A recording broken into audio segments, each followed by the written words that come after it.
Từng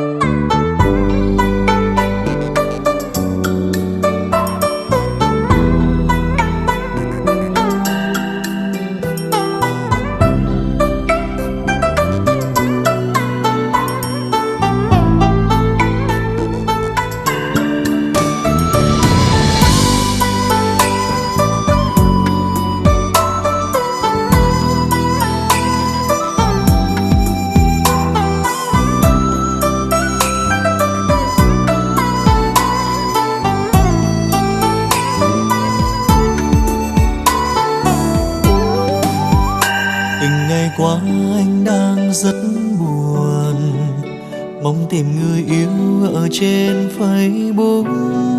Hỡi cô em dễ thương, anh đang thật tình, mong được làm quen chuyên trò với em. Rồi lòng thành tâm ông trời cũng thương mình, kết bạn được ngay một cô xinh xắn. Hot girl kia ở đâu cho anh biết tên và được hẹn hò với em. Con tim anh giờ đang thích em.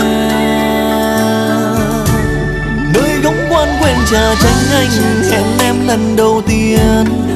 Phút giây anh đợi em vơi bao suy nghĩ trong đầu. Không biết người ấy có dễ thương thật không, giống như trong lòng mà anh luôn nhớ mong. Sao trước mặt anh là một người không hề quen. Em nói em là người ấy nhưng sao không giống trong hình.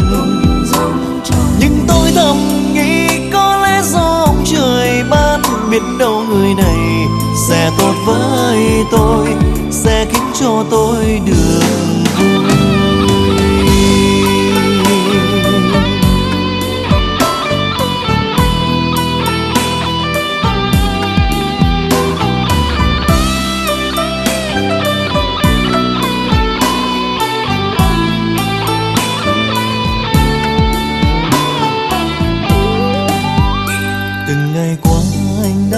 Rất buồn, mong tìm người yêu ở trên Facebook. Hỡi cô em dễ thương, anh đang thật tình, mong được làm quen chuyện trò với em.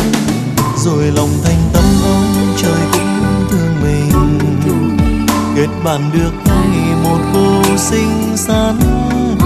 Hot girl kia ở đâu cho anh biết tên và được hẹn hò với em. Con tim anh giờ đang thích em.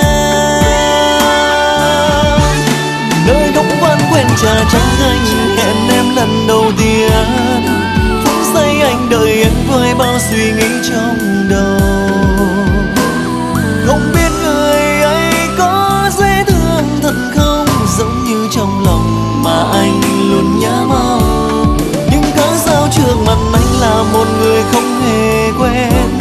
Em nói em là người ấy nhưng sao không giống trong hình. Nhưng tôi thầm nghĩ có lẽ do ông trời ban, biết đâu người này sẽ tốt với tôi, sẽ khiến cho tôi được vui. Anh chợt suy nghĩ làm chính em, đâu đâu là anh. Facebook kia chính là em nhưng cách này đã 3 năm. Giờ em đã lớn, dễ thương hơn ngày xưa. Anh nhìn mà không thấy sao. Nhưng cớ sao trước mặt anh là một người không hề quen. Em nói em là người ấy nhưng sao không giống trong hình. Nhưng tôi thầm nghĩ có lẽ do ông trời ban, biết đâu người này sẽ tốt với tôi, sẽ khiến cho tôi được vui.